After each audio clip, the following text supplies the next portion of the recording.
Boas tardes. Imos a comenzar esta sesión, que máis que un acto, é unha sesión relativamente longa, de conmemoración dos 50 anos da compilación do Dereito Civil de Galicia, en 1963. É un acto que promoveron un grupo de profesores da Facultade de Dereito, nomeadamente Paz García Rubio, Alba Nogueira e tamén o bibliotecario da Concepción Arenal, e que nos honramos moito en poder acoller no Consello da Cultura, porque, como logo se dirá, o Consello da Cultura tivo algunha participación en algunhas das fases, non sei se sempre de forma acertada, pero isto é outra cuestión a discutir, na transformación, modificación da compilación do Dereito Civil de Galicia. Por tanto, moitas gracias por incorporar tamén a propia trayectoria do Consello o que nunca estuvo ausente del, que foi unha atención ao direito civil e ao direito galego. Tiña que estar hoxe aquí connosco un dos que durante moitos anos, logo tuvo unha ausencia por outros compromisos, foi vicepresidente do Consello, que agora volve a ser membro do plenario do Consello, que é José Antonio García Caridad. José Antonio García Caridad participou moi activamente en algunhas das propostas que o Consello fixo no pasado sobre esta materia, pero infelizmente hoxe non nos pode acompañar por razón de un pequeno percance doméstico ou algo máis que doméstico que o impide poder deslocarse aquí. Teño a certeza de que o seu espírito estará aquí presente durante toda esta sesión. Para facer a presentación das xornadas está a profesora e catedrática de Dereito Civil da Universidade de Santiago, a doutora María Paz García Rubio, a que a convido a que faiga a presentación desta xornada. Bueno, yo estoy que encenderlo. Sí, está listo. Yo voy a hacer una presentación breve, más que nada porque el auditorio en su inmensa mayoría o en su totalidad conoce perfectamente de qué vamos a hablar, ¿no? Seguramente 1963 no fue un año especialmente glorioso en la historia de nuestro país. No sé si alguno de aquí nació en 63, ¿verdad, Domingo? Estaba pensando en ti. Para él sí, pero para los demás seguramente que fue un año... ¿Qué iba a ser si no? ¿Verdad? Bueno, ya sabemos que es el 50 cumpleaños de Domingo este año. Como tampoco lo es el 2013, ¿no? No es especialmente glorioso para casi ninguno de nosotros, pero fue un año que, como sabemos la mayoría de los que estamos aquí, que dedicamos nuestra vida profesional al derecho, fue un año que la historia de Galicia sí tuvo una importancia trascendental que además después el futuro demostró que era más trascendental de lo que en el propio 1963 se creía. Fue el año en el que se publicó, en concreto en diciembre, la compilación de Derecho Civil de Galicia. La compilación de Derecho Civil de Galicia fue el resultado de un proceso histórico que también la mayoría de vosotros conocéis y fue, además, digamos, el germen de que hoy Galicia tenga competencias en materia de derecho civil gallego, puesto que la Constitución de 1978, en su artículo 149.1.8, reconoce competencias legislativas en materia de conservación, modificación y desarrollo del derecho civil. Fuera lo especial, allí donde exista y con todas las interpretaciones que se han hecho de esta fórmula, lo que queda claro es que, desde luego, allí donde existía compilación y, por tanto, entre otros lugares en Galicia. Esto le ha dado, como he dicho antes, una trascendencia que el legislador no pensó que tendría en 1963. Sí tuvo ya en su momento la importancia histórica de transformar un derecho que hasta entonces era exclusivamente consuetudinario en derecho escrito y en derecho legal, lo cual ya no era poco. Bien, es cierto que en su momento no fue recibida, hubo opiniones para todos los gustos, pero tuvo muchas opiniones críticas porque se consideró insuficiente, se consideró que no reflejaba las verdaderas necesidades del pueblo gallego, que no miraba al futuro sino al pasado. y toda esta serie de cosas que nosotros estudiamos y sabemos y con las que nos entretenemos y que en el fondo son tan bonitas. Pero, insisto, dada su importancia hacia el futuro, nos pareció desde la Universidad de Santiago de Compostela que era una fecha que no debía de pasar desapercibida. No lo ha pasado en otros lugares donde se ha celebrado este mismo cincuentenario, puesto que el proceso de las compilaciones fue un proceso que se alargó a lo largo de más de una década en los distintos territorios considerados entonces de derecho foral o especial, y no queríamos que pasara tampoco desapercibido en Galicia. Por eso fue nuestro empeño, el de la Biblioteca Concepción Arenal y el del grupo de investigación al que pertenezco, de Conflictum Legum, hacer que esta conmemoración fuera visible en Galicia, en la sociedad gallega y en las instituciones gallegas. Pusimos especial empeño en comprometer en este esfuerzo por hacerlo visible a las instituciones más representativas de Galicia. Y he de decir que el Consello da Cultura, representado aquí por Ramón, puso desde el primer momento un enorme interés, seguramente porque él es un buen conocedor de la compilación, en participar en esta iniciativa y en ser un sujeto activo de la misma. Así que por eso aquí públicamente te doy las gracias, porque además sinceramente creo que nada de todo esto tiene ninguna importancia si no se difunde y no se conoce por la sociedad. Y yo creo que la sociedad gallega, a diferencia de lo que sucede, por ejemplo, en Cataluña, no es muy consciente de esta posibilidad que tiene, de esta capacidad legislativa civil que tiene y que no tienen otras muchas comunidades autónomas españolas, ¿no? Así que si conseguimos hacerles llegar un poco de esta realidad, pues ya hemos conseguido mucho. Y para eso necesitamos altavoces como el que representa el Consello da Cultura. Os agradezco, por tanto, mucho vuestra colaboración y vuestra participación y, desde luego, a todos los que habéis venido aquí a darle realce y a darle importancia. Muy en especial le quiero agradecer a Alba Nogueira todo el esfuerzo que ha hecho y que nos ha ayudado a celebrar este acto. Y quiero agradecer aquí también a todos los compañeros, tanto de la universidad, de las 3 universidades gallegas, como de la judicatura, como de la abogacía, que todos se han mostrado dispuestos a colaborar en la serie de actos que vamos, y de la judicatura ya lo he dicho, ¿verdad, Luis? En la serie de actos que vamos a celebrar a lo largo de todo el año, porque esto es un acto inicial de una serie de actos que queremos realizar, a ser posible, en las 4 provincias gallegas y que van a culminar con una exposición bibliográfica, documental y fotográfica sobre la compilación y la Galicia de la época de la compilación. Exposición que estará a cargo de la Biblioteca Concepción Arenal de la Universidad de Santiago, pero que es nuestra voluntad y nuestro objetivo, si podemos, hacerla itinerante también por Galicia. Quiero agradecer a gente como Pablo Sande, por ejemplo, que ha puesto a disposición de la organización de la exposición los documentos que él tiene, y a Antonio López todo el esfuerzo que también hace para ayudarnos, a Jesús Palmou. Bueno, hago mal en nombrar a personas concretas porque siempre me quedarán otras por nombrar.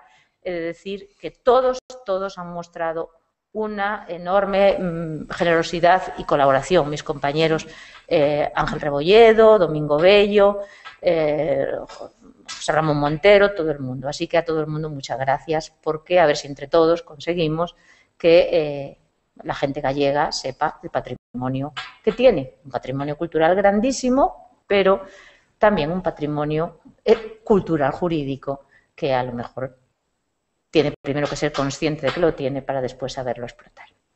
Me vais a permitir que en un mal tono gallego lea las palabras del que entonces era catedrático de Derecho Civil en la Universidad de Santiago, porque me parece que son muy significativas de lo que pretendemos. Dicía Fonmayor que a compilación do 1963 será sempre na historia do dereito galego o primeiro corpo legal que arroupe e revista aos vellos costumes co roupaxe da norma escrita.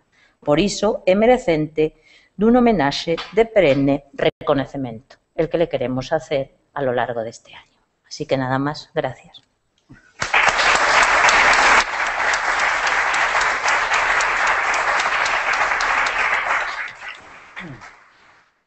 Bueno, gracias, María Paz.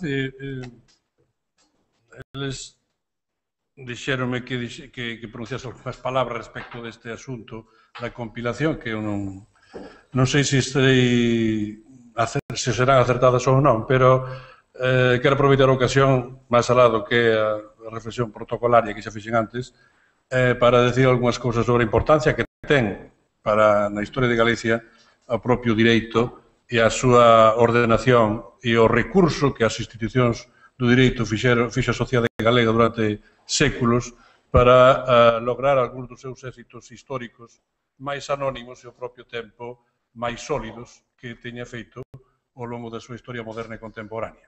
Pero antes de entrar neso, direi algo xa do que se falou de 1963, e María Paz empezou falando desa data que non se sabe se había algo importante ou non, aparte do nacemento dun ilustre catedrático aquí presente, e outros que non coñecemos e que non están aquí.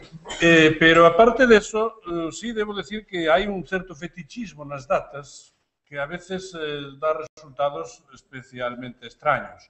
É ben coñecido o caso alemán, onde o 9 de novembro parece que está marcado con algúns dos acontecimentos máis importantes da historia da Alemanha contemporánea, Revolución Espartaquista, o 9 de novembro de 1918, Noite dos Cristales Rotos, en 9 de novembro de 1938, e Caída do Muro de Berlín, tamén 9 de novembro de 1989, creo recordar, ou senón foi o 8 ou 9 aproximadamente. De modo que, sí, hai algunhas coincidencias nas datas que fan pensar en que aquelo de que Deus escribe dereito con renglóns torcidos pode que sexa verdade. Pero, neste caso, no caso da compilación do dereito civil e daquilo que ten que ver coa ordenación da relación das persoas entre sí e das persoas coas cousas, máis ou menos, non sei se é unha definición así vulgar do que podemos chamar tamén dereito civil, a palabra, os números, o guarismo 63 é moi importante.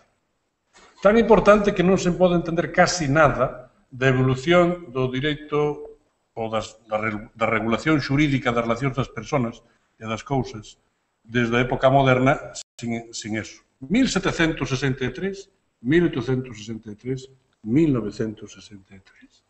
1763, 11 de maio, Real Provisión do Consello de Castela que declara que non se deben admitir a trámite as demandas de desahucio, desnonamentos e desafiuzamentos, e agora son todas estas cousas que temos na memoria, na vida política actual, por outras razóns.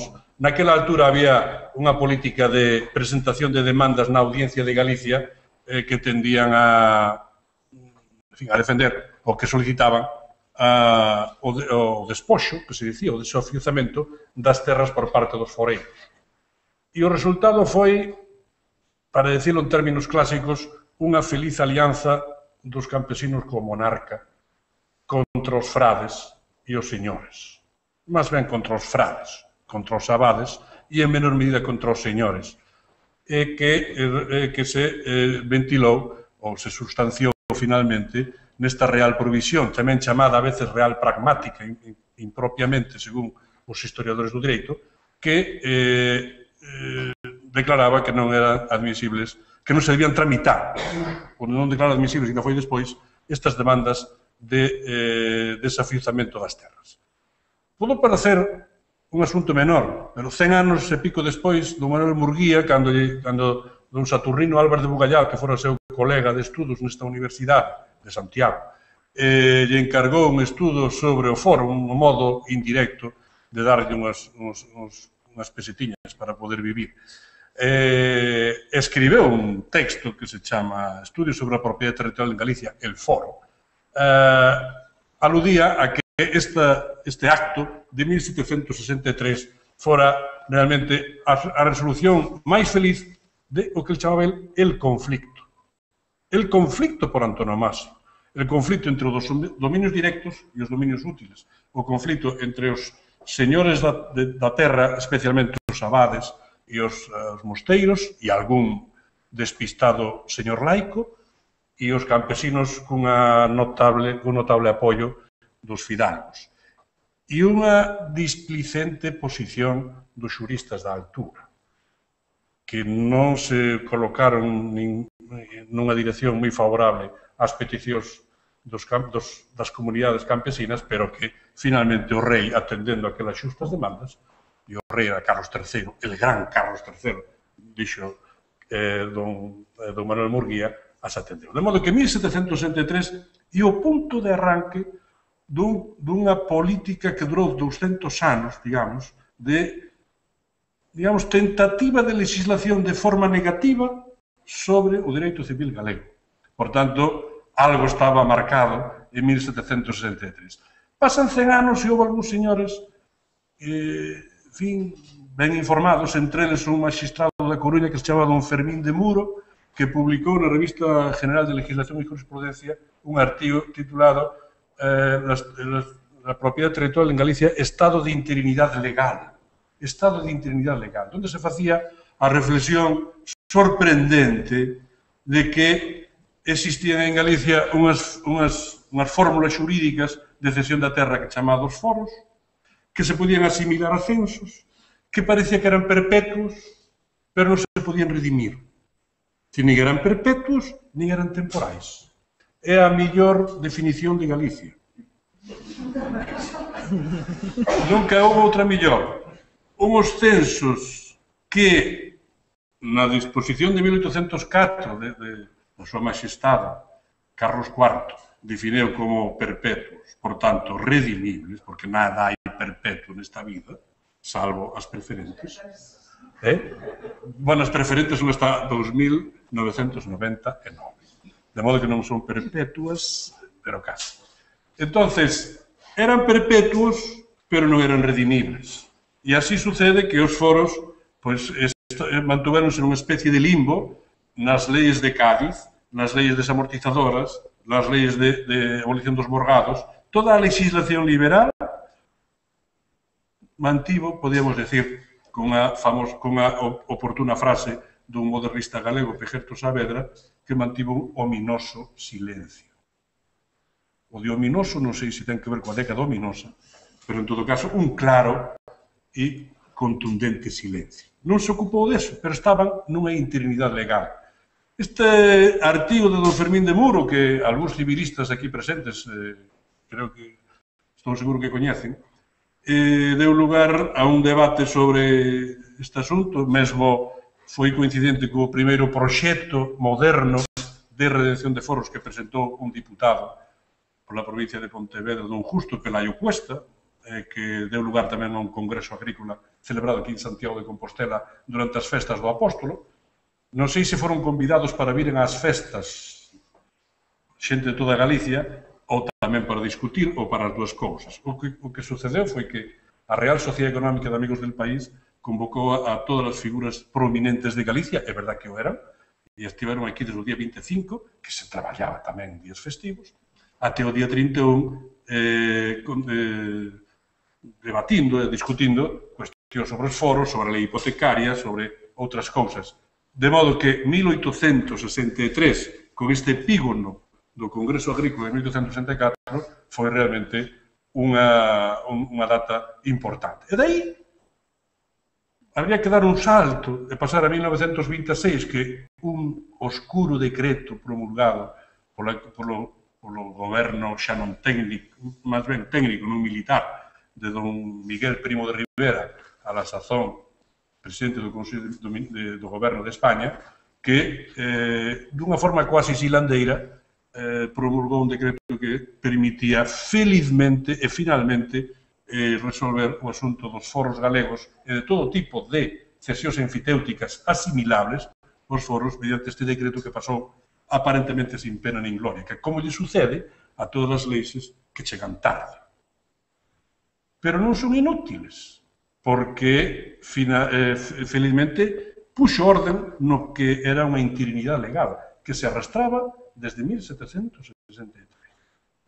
E logo, os ilustres xuristas experimentados en moitos pleitos que houve na Galicia dos anos 30, 40, 50, 60, foron capaces de efectuar isto que hoxe estamos conmemorando, esta compilación do Dereito Civil de Galicia, publicada finalmente en 1963, e que, curiosamente, máis da súa metade do seu articulado, se dedica xustamente a regular aquilo que fora primeiro interino, logo estaba no limbo, finalmente foi regulado, pero que ainda non estaba de todo claro que era todo o que se relacionaba co dereito foral, coa extinción, coas demandas que se podían establecer, etc. E fixou un límite. Na disposición transitoria ten 10 anos todo titular de dereitos relacionados cos foros para poder presentar demandas, interpoñer peticións, por tanto, de que se aclaren. Ten moito sentido este límite e ten moito sentido este plazo, porque tamén esta outra das características máis telúricas de Galicia, que as cousas se fan sin querer. É dicir que, a ver se este ano non pago, po ano que ven pago mitade, outro ano non pago nada, ou así, e ao final, como diría Castelao naquela famosa viñeta, ao final a costumbre faise lei. Que dicía un vello a outro, entende a matrácula dos abogados, ao final a costumbre faise lei. Entón, eso de non pagar, ou de pagar pouco, ou de non saber onde están aquelas terras, ou quen era aquel que tiña que pagar, definitiva, houve tamén unha extinción do sistema foral por consunción, porque nadie o discuteu. E, por tanto, a lei puxo un plazo, ou sea, a compilación, puxo un plazo para aqueles que podían interpoñer demandas, e constame que interpoñeron moitos, e para os que non fixeron, pois xa quedaban. Todo o que se fixo desde 1763 foi na mesma dirección, que foi colocar a preeminencia dos dereitos na cabeza do dominio útil. Isto sí que é unha grandeza. Bueno, é unha bastante coherencia. É dicir, non houve ninguna disposición legal firme que defendese as posicións do dominio directo. É dicir, do que tiña o dominio eminente, ou primeiro dominio, podemos decir, senón que foi sistemáticamente en favor do dominio útil. Isto é o que explica o resultado final, que Galicia se fixo unha pequena democracia de pequenos propietarios parcelarios. Democracia rural de propietarios parcelarios. Nunca Galicia foi tan campesina como no século XX. E nunca foi tan campesina justamente por eso. Porque todos, ou casi todos os que eran foreiros, pagadores de rentas, etc., se convertiron en pequenos propietarios parcelarios. A saber como foi posible, está escrito en moitos libros, e, por tanto, non o vou contar aquí. Pero que quero dicir que esta maxia das datas pois tiña algo que nos obrigaba. Non sei se 2013 poderá deixar un fito para os nosos sucesores que lle permitan tamén evocar este ano 2013. Este acto non creo que chega tanto. É que nunca podemos descartar, pero, en fin, toda a conmemoración da propia compilación. E se houbera unha decisión dos legisladores galegos e do Parlamento que marcase realmente unha nova fase despois das exposicións que fixeron no 95, no 2006, pois creo que estaría ben. Agora, quería facer outro comentario máis breve, porque xa me estendín un pouco coa maxia das datas, sobre a importancia que tivo, de todas formas, a pesar de non ter regulado e formalizado un dereito civil galego, a importancia que tivo o direito e o recurso ao direito para a consolidación, para a adquisición destes resultados que acabo de evocar. Porque os paisanos, os campesinos galegos, e non só os campesinos, lograron de forma moi precoz, un resultado que é un pouco extraño, mesmo visto na actualidade, que foi a territorialización das súas relacións entre persoas. É dicir, o que é frecuente até a Revolución Francesa, digamos, ou até a Grande Revolución do século XVIII, e que haxa un grande predominio de primacía ou de prevalencia das dúas persoas sobre outras e, por tanto, que eso dé lugar a dereitos persoais e non a dereitos reais. Non sei se me explico ben no vosso léxico. Bueno, en Galicia, desde principios do século XVII, hai un proceso sistemático de abandono dos direitos, digamos, persoais ou das dependencias persoais e unha sustitución por unha relación real, é dicir, na que a terra se posee non en razón de ser se usa non en razón de ser vasallo, sino en razón de ser foreiro. É dicir, o foro deixa de ser ganga feudal e convírtese progresivamente nun mecanismo de cesión de dereitos reais. Isto que os historiadores chamamos, ou se chama, así, máis ou menos, a territorialización das rendas, non? É dicir, que se os señores perciben as rendas non porque é o cuarto, quinto, sexto de tal territorio, non porque deben facer foro, como se facía na época medieval, e facer foro era ser vasalo, senón porque hai un contrato de por medio, ainda que sexa un contrato entre desiguais, que regula que en razón da cesión desa terra, X, se debe pagar X renda. Isto foi moi precoz. Foi unha especie de quasi revolución xurídica, que foi comparable en parte coetánea coa revolución demográfica que tuvo Galicia no século XVII, con esa expansión extraordinaria que houve na demografía galega do século XVII. E isto foi posible en boa medida gracias ao que chamaban naquela altura a fonte limpa. E aproveitando que está aquí o presidente da institución que sucede a fonte limpa, que agora sigue sendo fonte limpa, que era a Real Audiencia de Galicia naquela altura, agora Tribunal Superior de Xusticia de Galicia, o recurso á fonte limpa era a recoñecemento de que o direito, o sea, a toga, domina sobre a espada, sobre as armas. O sea, un ilustre xurista e historiador do direito, creo que vienés, e austríaco, por tanto, Otto Brunner, unha famosa obra que se chama, bueno, sigo pola súa versión italiana, Terre e Potere, non? Otto Brunner dice que antes da paz de Westfalia todo home tiña, estaba sometido ao arbitrio e despois de Westfalia empezou a estar atento, podemos decir, decía, en centro de Europa, ao direito. Algo deso pasou aquí tamén, en España, nomeadamente en Galicia, no sentido que as persoas podían acreditar na regulación xurídica dos seus dereitos por encima da vontade omnímoda das persoas. E isto permitiu crear unha especie de relación, unha especie de costume, de consuetudo, iso que felizmente Herbella de Puga chamou derecho práctico e usos de la Real Audiencia de Galicia.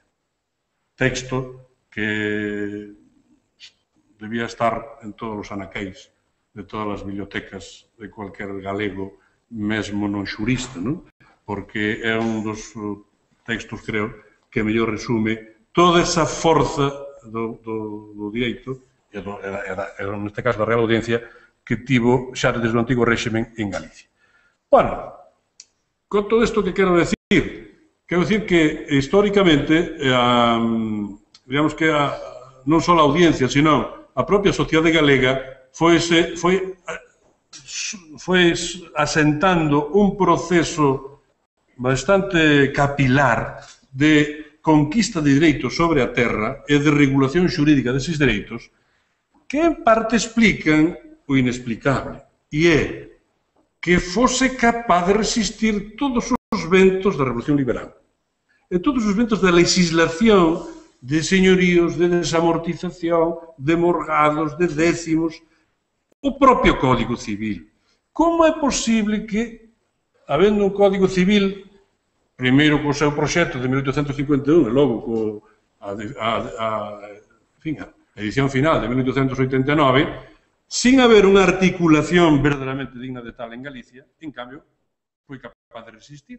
Porque moitas das relacións entre as persoas en Galicia fixéronse á marxe, ou casi todas, á marxe da lei. non contra a lei, non extraleguen, pero si á marxe.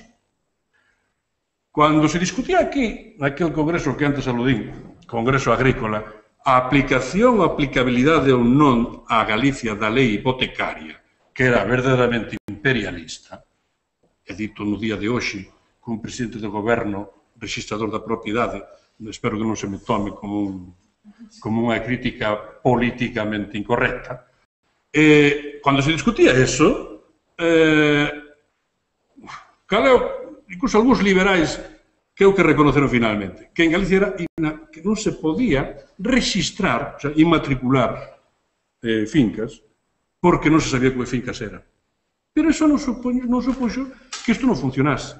De feito, a fins do século XIX, creo que está nun texto de Montero Ríos, dícese que só o 1% das fincas galegas se pode decir que están registradas, o 1%.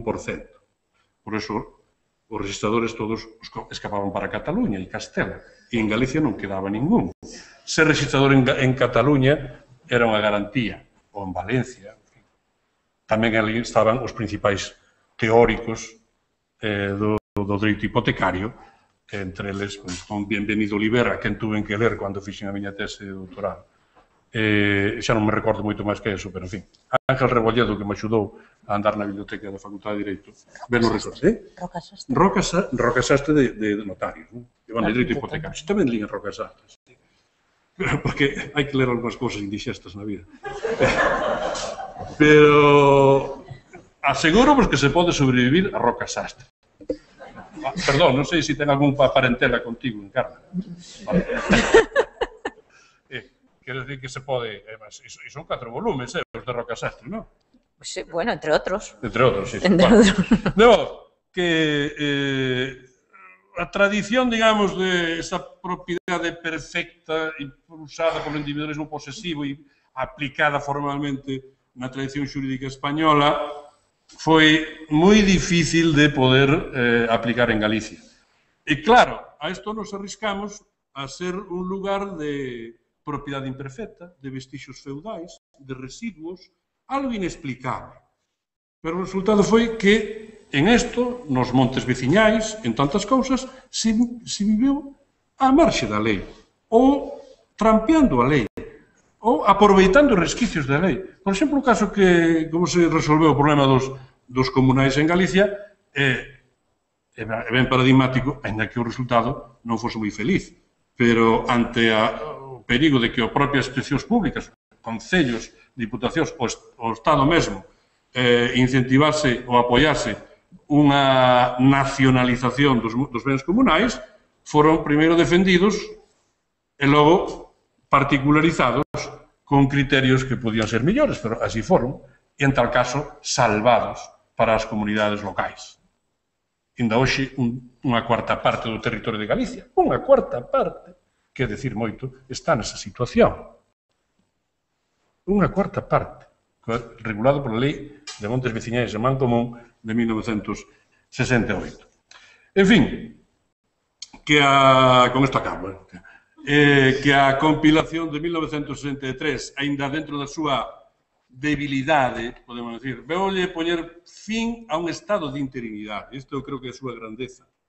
O que sucedeu despois dela, pois xa non é competencia. Só debo decir finalmente que sí, que o Consello estaba obrigado, como dixen ao principio, a deber participar nesto, porque durante moitas ocasións, tanto no estudio das fontes do direito, como na proposta dunha renovación ou revisión da compilación, en distintas épocas, como se pode ver, creo que no Parlamento de Galicia, a posición do Consello da Cultura e da súa, naquela altura, ponencia de Dereito Civil Galego, pois está máis diluída nunha sección de pensamento, pois fixo aportacións que non sei se foron de todo felices.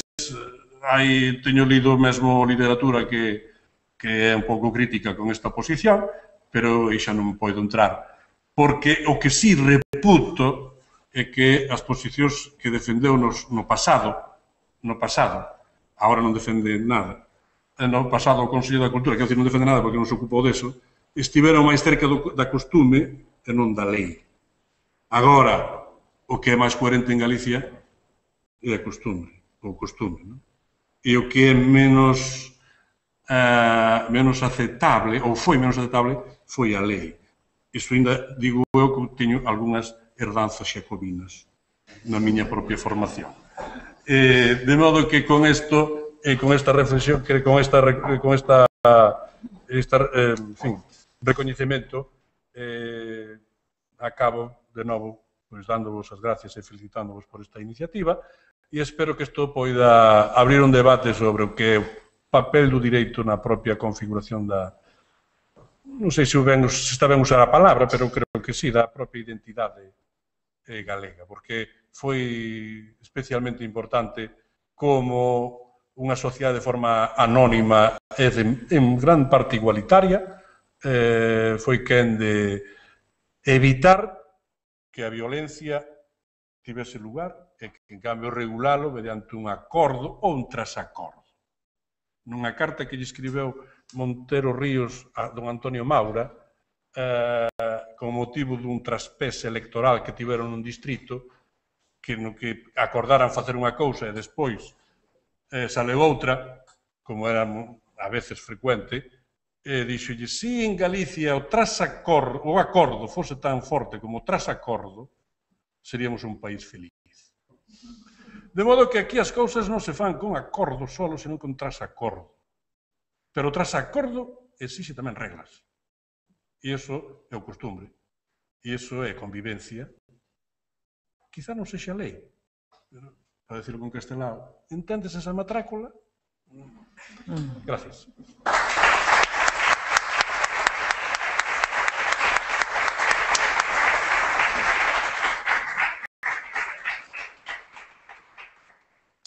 Bueno, e agora continuamos coa intervención de Encarna Roca, non?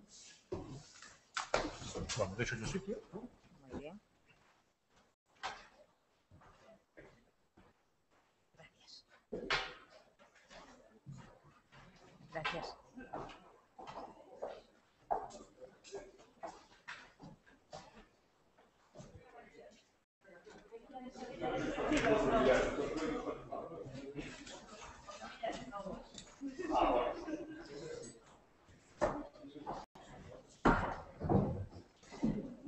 Bueno, como juristas de derecho positivo tengo que decir que cuánto tenemos que aprender de los historiadores, ¿verdad?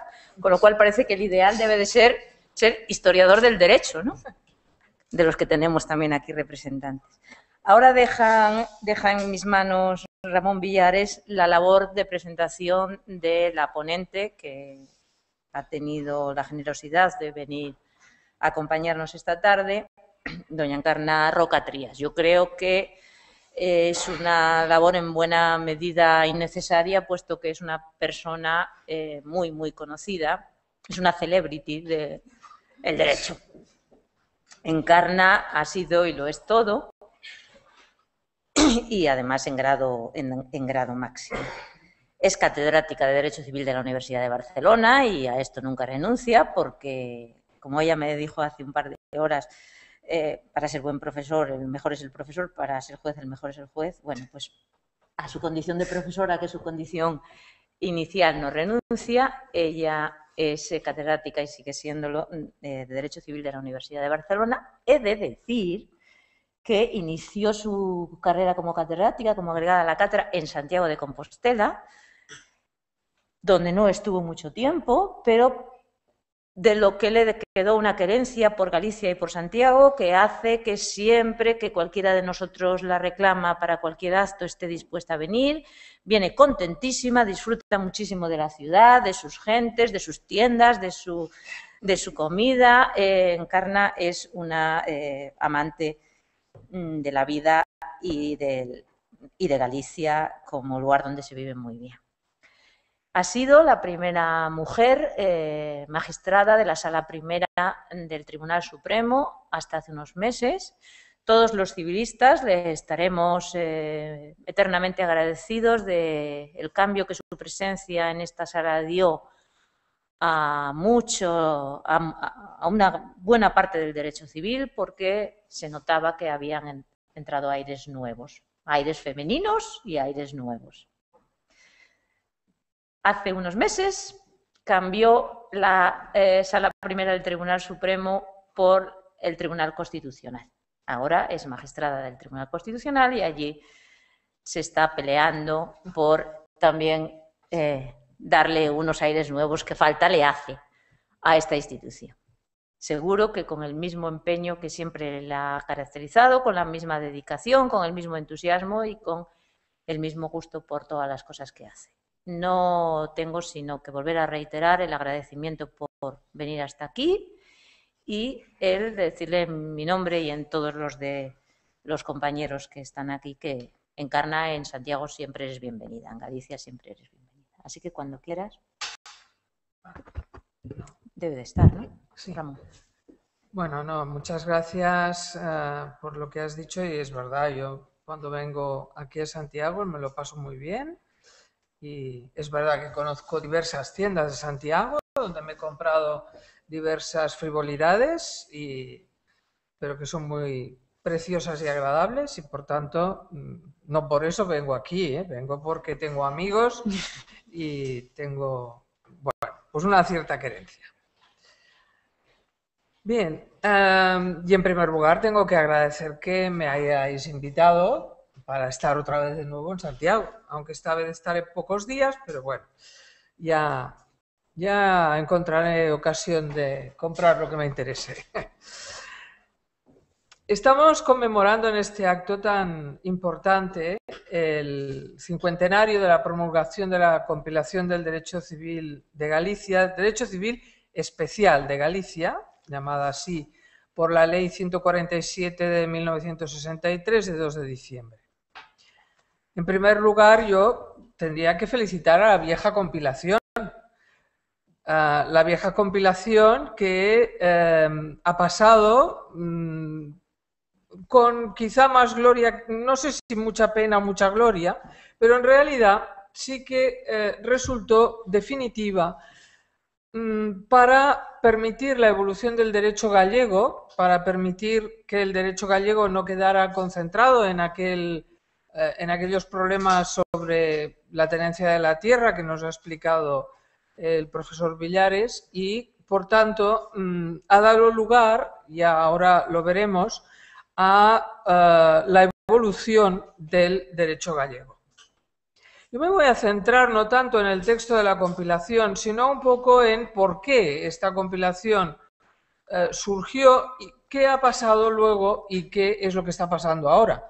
Porque lo que está pasando ahora, no se lo pierdan, lo que está pasando ahora yo creo que ni un jurista con muy buen sentido del futuro, que no ha existido nunca ninguno, porque los juristas siempre nos centramos en el presente, pero nunca en el futuro, pero ni aunque hubiera habido uno con un fantástico sentido del futuro, hubiera podido prever en el año 1963 que hoy, 2013, 50 años después, pasaría lo que está pasando en el ámbito del derecho civil en general. La exposición de motivos de la ley de 1963 ponía en parte de relieve la atormentada historia de la codificación española, porque en esta exposición de motivos había unas referencias muy importantes en lo que se refería a Galicia, pero que se pueden contextualizar en relación con todos los demás ordenamientos civiles españoles en aquel momento llamados derechos civiles especiales o forales. En la exposición de motivos se refería por una parte a la famosa modificación de la Comisión General de Codificación efectuada por el Real Decreto de 2 de febrero de 1880 que desencalló el procedimiento de la codificación civil que hasta aquel momento había estado encallado precisamente por las reticencias de los territorios con derecho civil propio, especialmente Cataluña. Hay que reconocerlo, que Cataluña fue, digamos, la punta de lanza de las que se colgaron todos los demás, algunos de los cuales no se habían acordado que tenían derecho civil, como ocurrió con Navarra, por ejemplo, no se había acordado que lo tenía y que se le abrió, digamos, los ojos a una realidad que en su territorio tampoco estaba muy clara. Baleares también fue otro de los supuestos en que esto ocurrió. Por tanto, la primera referencia es esta. Por la modificación de la Comisión General de Codificación, sabemos que se incorporó a dicha comisión a un representante de cada una de las regiones forales con el cometido de redactar una memoria de las instituciones del correspondiente derecho foral que convenía conservar. A continuación, por lo que se refiere a Galicia, es precisamente el jurista,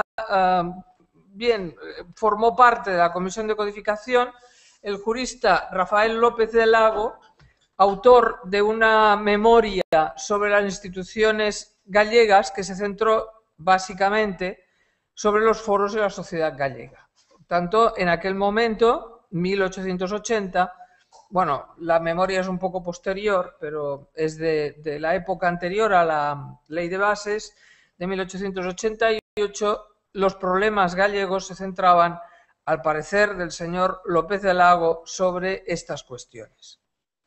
La misma exposición de motivos de la Ley de 1963 aludía al texto del proyecto de apéndice de Derecho Civil Gallego del año 1915, elaborado por una comisión presidida por don José Pérez Porto, que era magistrado de la audiencia. Y colocaba finalmente como legitimador del proceso de la compilación al famoso decreto del año 1947. Bien, la historia de la codificación en España es una historia muy atormentada, como he dicho antes. Es una historia que empieza tarde porque no podía haber sido antes. Es decir, cuando se produce la codificación del derecho mercantil, la codificación del derecho penal y luego la del derecho procesal, no había habido demasiados problemas. Sí la hubo en el derecho procesal, pero eran bastante anecdóticos, pero sí que la hubo en el derecho civil. Seguramente porque el proyecto de 1851 tuvo dos obstáculos, uno que no se suele explicar, pero que el profesor Pablo Salvador pone de relieve, que fue el problema del matrimonio. Y este era un problema que no era propiamente español, puesto que en Francia, si uno examina un poco la legislación posterior a la Revolución Francesa y coincidente más o menos con la época de 1851, también hubo este problema, aunque no centrado en la cuestión matrimonio civil, matrimonio religioso, porque esto ya se había solucionado en Francia años antes con la famosa Revolución. Pero uno de los problemas fue este. Y el siguiente problema, que era un problema también relacionado con la propiedad, como no, fue el tema de las legítimas, y en el que territorios de derecho llamado foral, como fue Cataluña, se opusieron frontalmente, porque ustedes comprenderán que no es lo mismo una legítima de un cuarto que una legítima de 2/3 partes. Y en consecuencia, este problema que alteraba además en una época de industrialización ya muy avanzada, 1851 ya había empezado a funcionar el tren de Barcelona a Mataró y el tren de Madrid a Aranjuez, los dos. Por tanto, era ya una industrialización muy avanzada, tener que repartir 2/3 del patrimonio entre los hijos, pues la verdad es que no parecía que fuera demasiado interesante. Por tanto, a veces como decía un viejo profesor de la Universidad de Barcelona ya fallecido, que no era de Derecho, sino de Filosofía, se habla de estrellas, pero en realidad de lo que se está hablando es de habas, y aquí las habas eran clarísimas. Bien, los problemas a los que hace alusión la exposición de motivos de la vieja compilación se vienen a intentar resolver en el decreto del año 1947, un decreto, como pues ustedes pueden ver por la fecha, de una época en la que, bien, quien mandaba en España no era precisamente un demócrata, pero es que eso del derecho civil no tiene nada que ver con la democracia ni con nada de nada. No es que sea progre hacer una compilación, no es que sea progre hacer un código civil, es otra, esto no tiene nada que ver. El decreto del 47 puso un punto de no retorno a toda esta problemática, porque el decreto del 47 cambia la solución dada por la Ley de Bases del 88, de 1888, transformando lo que se denominaba apéndice en una compilación. Y esto con una finalidad hipotética, utópica e incumplible, que era la futura unificación del derecho civil español. Esto se hacía en el año 1888. La idea de los apéndices tenía una base indiscutible, que fue la Constitución de la Restauración, que repetía y repetía, como se había hecho desde el año 1812, la necesidad de que unos mismos códigos rigieran para toda la monarquía, y que fue cumplida de una manera más formal que real por el ministro Silvela y luego acogida por Alonso Martínez cuando se redactó la ley del 88. Por tanto, apéndice, fracaso, compilación, vamos a ver. Respecto del tema de las compilaciones, de si fueron o no útiles, hay, como en todo, diversidad de opiniones, pero yo creo que habría que centrarlo en dos grandes grupos de opinión. Hubo un grupo de juristas que entendieron que las compilaciones limitaban el derecho civil aplicable y aplicado, es decir, que reprodujeron en el tema compilación la misma crítica que se había efectuado al Código Civil con el tema de los apéndices.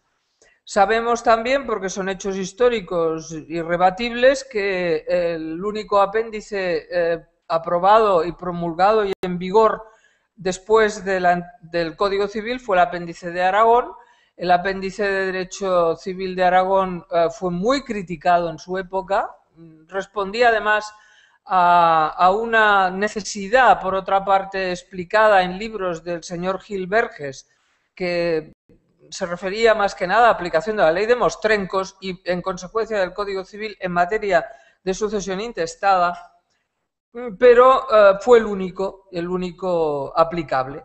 Por tanto, los apéndices no tuvieron ningún éxito porque, por ejemplo, en Cataluña, y eso sí que lo puedo explicar por las cosas que he estudiado de este tema en Cataluña, incluso durante la Segunda República, cuando el Parlamento de Cataluña intenta poner en vigor un proyecto de apéndice que ponía al día el de Duran i Bas, pues se encontró con el rechazo del Parlamento catalán en aquel momento por esta razón, porque no se pensaba que fuera adecuado un apéndice al Código Civil y que esto también no podía ser aceptado por un Parlamento con las características que en aquel momento tenía.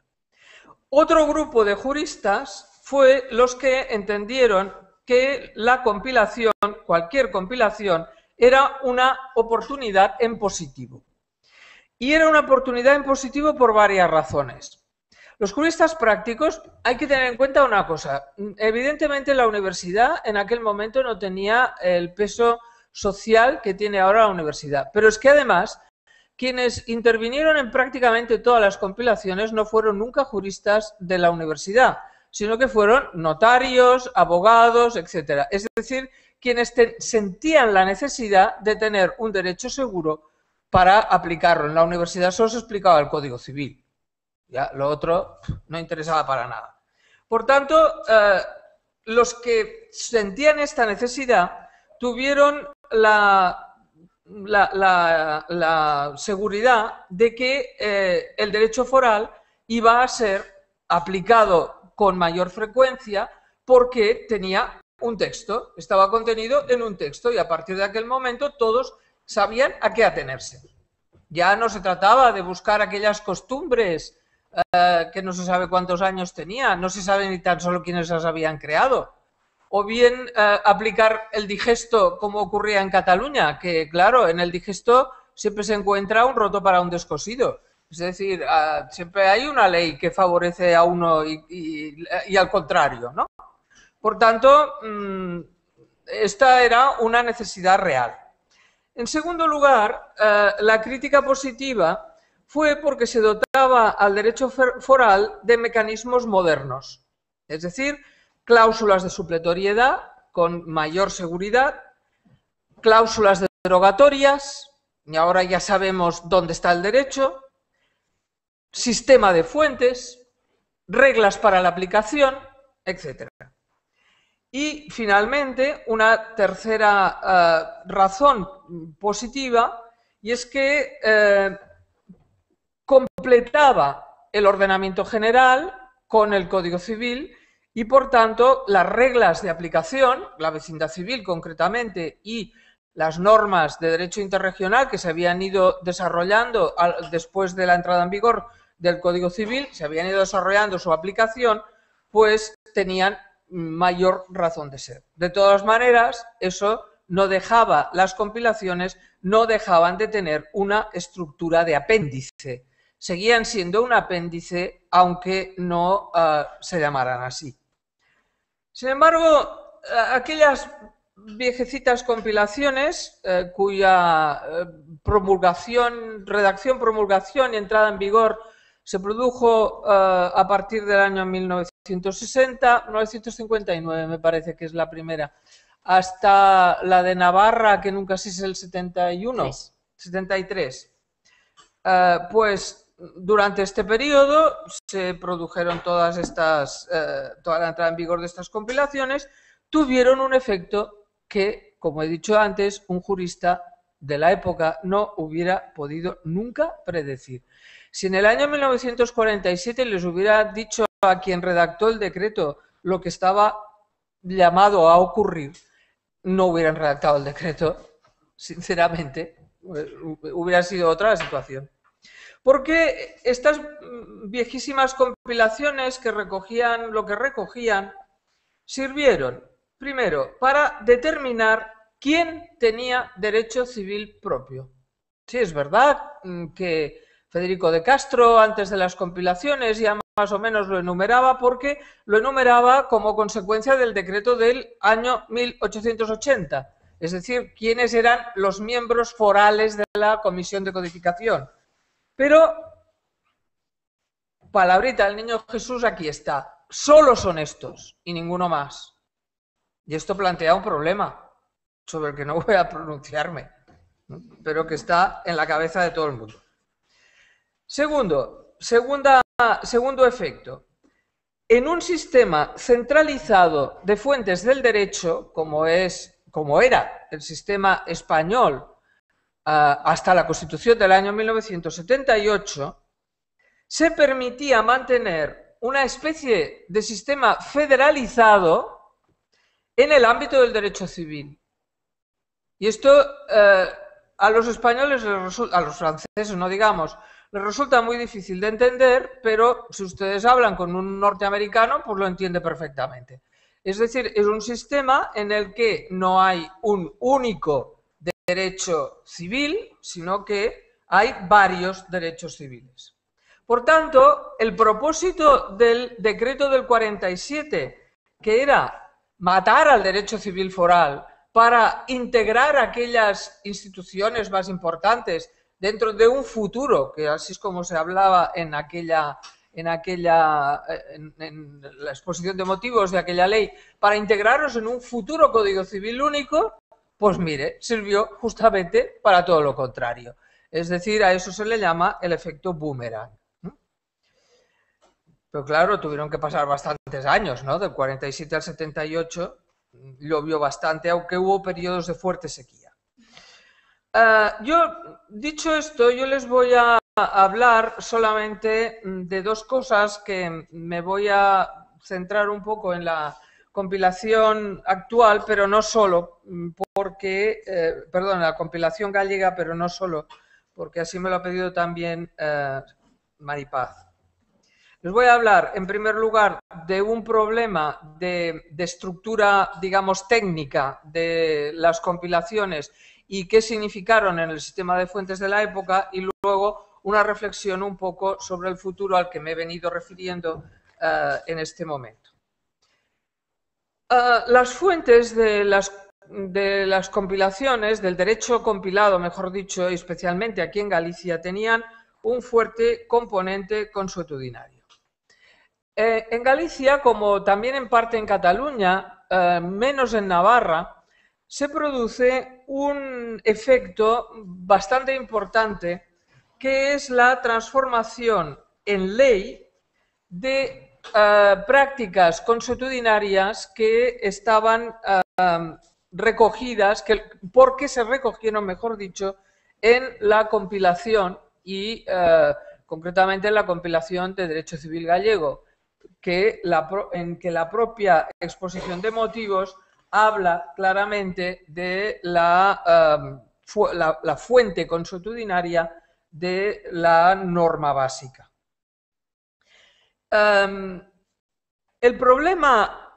Uno de los problemas importantes que tuvieron todas las compilaciones, y la de Galicia no fue una excepción, fue la norma contenida en la disposición final, en este caso de Galicia, la disposición final primera, Cataluña creo que fue la disposición final segunda, que utiliza la expresión de que a partir de la entrada en vigor de esta compilación, las normas escritas o consuetudinarias anteriores quedan sustituidas por las contenidas en la compilación. Es decir, esta norma contenida en la disposición adicional produce un efecto, digamos, limitador, en principio, o por lo menos era lo que se quería, de la legislación vigente a partir de la entrada en vigor de la compilación. Por tanto, la compilación cerraba un ciclo y a partir de aquel momento era, digamos, suficiente en sí misma para identificar el derecho foral. Y produjo en su momento la discusión teórica, que ahora está absolutamente cerrada, de si se trataba de una disposición derogatoria que dejaba sin efecto la normativa anterior, porque fíjense que no se decía que se derogaba, sino que quedaban sustituidas, es decir, utilizaba una técnica recopilatoria, pero no codificadora, y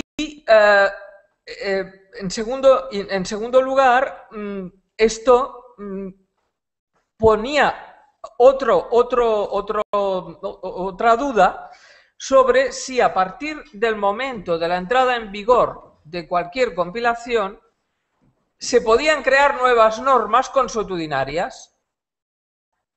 Esta era una problemática, digamos, técnica que produjeron verdaderamente por no tratarse de una disposición, como les he dicho antes, derogatoria en el sentido codificador de la palabra, porque cuando el Código Civil dice esto, quiere decir que después del Código Civil ya no hay nada, sí que la costumbre sigue siendo fuente del derecho, pero eso es una cosa residual, no tiene prácticamente ningún valor, o tiene muy poco valor, mientras que en las compilaciones como la de Galicia básicamente, la fuente más importante era la costumbre y en consecuencia había que estudiar si se podían crear nuevas costumbres a partir de la entrada en vigor de la compilación. No digamos ya lo que ocurrió en la compilación de Navarra, donde precisamente para salvar este obstáculo se dice, o se decía, ahora no recuerdo si esto se ha modificado o no, se decía en una de las primeras leyes de la compilación de Navarra que fuente del derecho navarro la costumbre contra legem.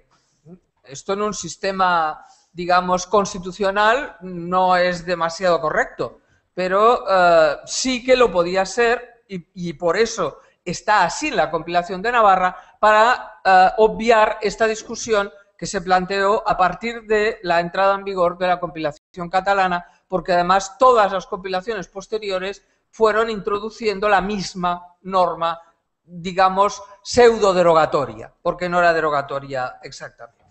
Una cosa sí es cierta, centrándonos en este punto.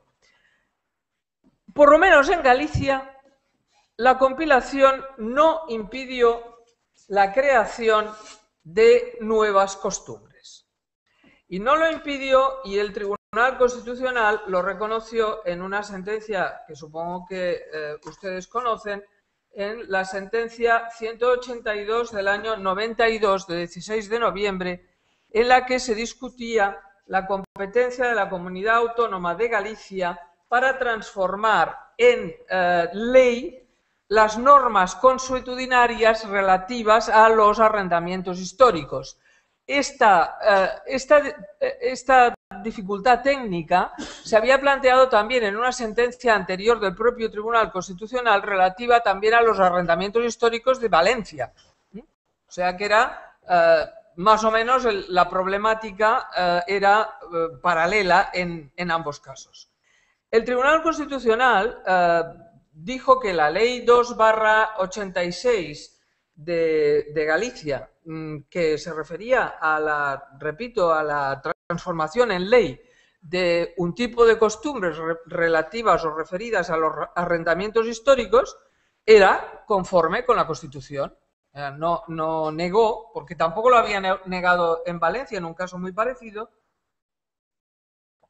no negó que esto fuera perfectamente constitucional, porque consideró que los arrendamientos históricos existían en Galicia como régimen consuetudinario, además tenían características propias, no iguales que los arrendamientos, digamos, regulados en la Ley de Arrendamientos Rústicos general, sino que tenían características más parecidas a la enfiteusis, y que la competencia de Galicia sobre conservación, modificación y desarrollo de las instituciones del derecho civil gallego puede dar lugar, y ahora les cito textualmente, a una recepción y formalización legislativa de costumbres y usos efectivamente vigentes en el respectivo territorio autonómico. Por tanto, el origen consuetudinario de estas leyes, de las instituciones que están en la compilación de Galicia, no cegó la posibilidad de creación de nuevas costumbres, de nuevas instituciones por medio de costumbre. Y por tanto, aquella discusión teórica sobre qué había ocurrido con la disposición derogatoria, por decirlo así, más recopiladora que no derogatoria propiamente dicha, acabó en manos del Tribunal Constitucional con un reconocimiento de la posibilidad de crear costumbres más allá del texto compilado. Bien, vamos a ver ahora la última parte a la que quería dedicar yo mi reflexión. El periodo compilador había acabado en el año 1978 porque la compilación de Navarra se había promulgado 5 años antes. Y entonces empieza un nuevo problema. Empieza el problema de la interpretación del artículo 149.1.8 de la Constitución, al cual no me voy a referir porque es uno de los artículos que yo creo que debía redactar alguien en una noche de pesadilla. Y además nos produce pesadillas a los demás, o sea que esto continúa, la pesadilla continúa. Y aquí empieza un nuevo problema. Digamos que las comunidades autónomas en general adoptaron un camino bastante coherente. En primer lugar, transformaron la ley compilada en una ley propia, es decir, en Galicia concretamente, la ley 7/1987 del derecho civil gallego, ya promulgada por el Parlamento de Galicia, en el artículo 1 dice que por la presente ley, bajo el título de Compilación de Derecho Civil de Galicia, se adopta e integra en el ordenamiento civil gallego el texto normativo de la ley cuyos 50 años conmemoramos, sobre compilación de Derecho Civil Especial de Galicia, con las modificaciones establecidas en los artículos siguientes. Y estas modificaciones no fueron poca cosa. En primer lugar, adaptaron la compilación a la Constitución, principio de igualdad, etc. Pero en segundo lugar, se cargaron la regulación completa de los foros, completa, se la cargaron entera. Y además, la de la comunidad en materia de montes, que pasó a desarrollarse por una ley específica de la comunidad autónoma, colgada de la competencia que le correspondía en esta materia. Por tanto, ya no era derecho civil, sino puede ser derecho civil, pero en base a otra competencia que tenía la comunidad gallega. Cambió el nombre, además, porque desaparece el adjetivo especial para pasar a no estar adjetivada. Es la compilación del Derecho Civil de Galicia y punto. Repito, esta es una postura que se tomó prácticamente por todas las comunidades autónomas. Integrar en el ordenamiento, en algunos casos se tradujo, en otros no, en el ordenamiento propio la vieja compilación. En segundo lugar, otra de las técnicas utilizadas en las comunidades autónomas con derecho civil propio fue completar, ordenar, crear nuevo derecho civil. En Galicia esto está muy claro en las dos leyes que se promulgaron en los años 2000, que acaba con la Ley 2/2006, en la que se establece una regulación completa, sobre todo del régimen económico matrimonial y de las sucesiones. Es decir, estamos en este momento en un periodo que es muy, ¿cómo decirlo? Por una parte es ilusionante porque demuestra la creatividad de las comunidades autónomas en materia de derecho civil, pero por otra parte puede ser preocupante por una serie de tendencias que existen en las comunidades autónomas en general, en todas, no es solamente aquí, sino en todas las comunidades autónomas con derecho civil propio, que intentan sustituir al Código Civil en la parte correspondiente a su derecho. No sé lo que va a ocurrir en el Tribunal Constitucional, por lo que les voy a explicar a continuación. Por tanto, si nosotros estudiamos en este momento cuáles son las leyes, que no lo voy a hacer, las leyes que nosotros podemos en este momento examinar puestas en vigor por las distintas comunidades autónomas, podemos ver que en este momento en el derecho civil español hay, digamos, diversas situaciones. Unas, el mantenimiento de una compilación más o menos parecida a la que estaba en vigor en el año 1978, por ejemplo, el caso de Baleares o el caso de Navarra. Claro, que ellos no tenían que añadir gran cosa más, pero allí está, también es el caso de Navarra, que manteniendo con distintos nombres las leyes anteriores, tienen una estructura del derecho civil también parecida a la compilación antigua. Otra situación es la de la, digamos, codificación moderna del derecho hasta aquel momento compilado, que es la situación de Aragón y de Cataluña. Ponen en vigor un Código Civil más o menos moderno, más o menos amplio, más o menos completo, pero le denominan Código Civil. Y luego hay una cosa que yo he denominado en un trabajo que he publicado recientemente, el derecho civil allí donde no existía, que es el caso valenciano. Yo digo nada más de este caso porque, bien, el Tribunal Constitucional se tiene que pronunciar sobre esto y me parece que no es correcto dar una opinión antes de que se discuta el asunto. Pero en todos los casos yo creo que se ha producido con mayor o menor amplitud lo que podríamos denominar una expansión del denominado derecho civil foral o especial.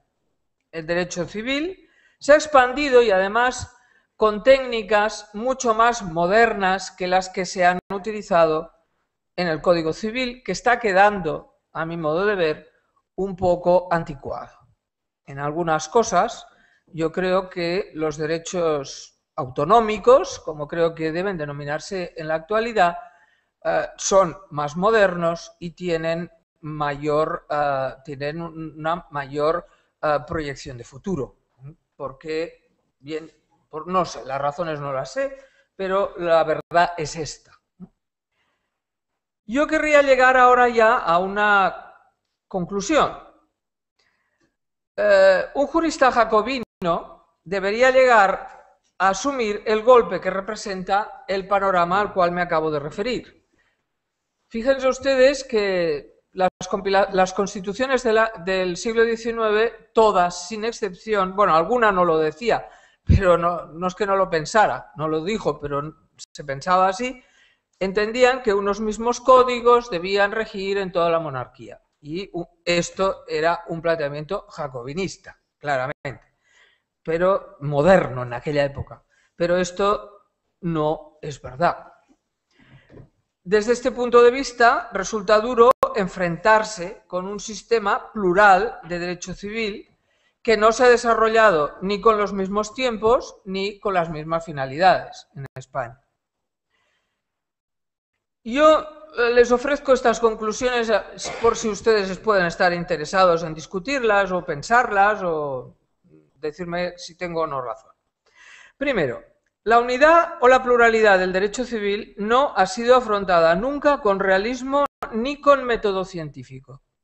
La solución de la Ley de Bases del 88 fue el fruto de unas componendas clarísimas en un Parlamento que no funcionaba por lo menos con criterios de realidad. La imposibilidad política de llegar a un Código Civil único se intentó paliar con un sistema de apéndices cuyo resultado todos conocemos. Y si bien las compilaciones, al tener una forma jurídica distinta, permitieron un avance, no dejaban de ser textos apendiculares porque el criterio de la supletoriedad del Código Civil las hacía dependientes, a pesar de las muchas teorías que nos esforzamos en formular para evitar esta interpretación. Segunda conclusión. En el fondo, el problema se centra en las connotaciones nacionalistas del código. Un código es un símbolo de identidad nacional en países no anglosajones y las diferentes situaciones políticas de los distintos territorios españoles llevan directamente a la explotación del mito del código. Tercera, paralelamente, un país que quiera construir sus instituciones al modo moderno no podría sino proclamar que unos mismos códigos regirían en toda la monarquía, con el éxito que después se pudo comprobar.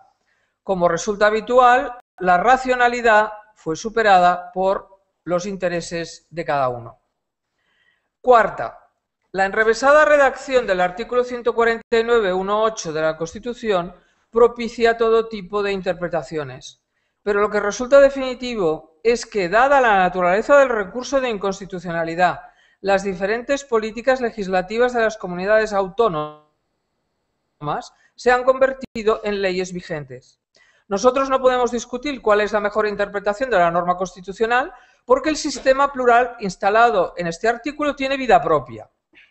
Las fórmulas utilizadas por el Tribunal Constitucional en relación a cómo debe interpretarse la regla de las competencias en materia civil son absolutamente improductivas, porque las relaciones políticas entre el Gobierno central y los gobiernos autonómicos llevan a que exista una diversidad, algunas veces artificial, pero real y efectiva, que lleva a muchas consecuencias, como las relativas a las competencias de los tribunales superiores de justicia de las diferentes comunidades con derecho propio.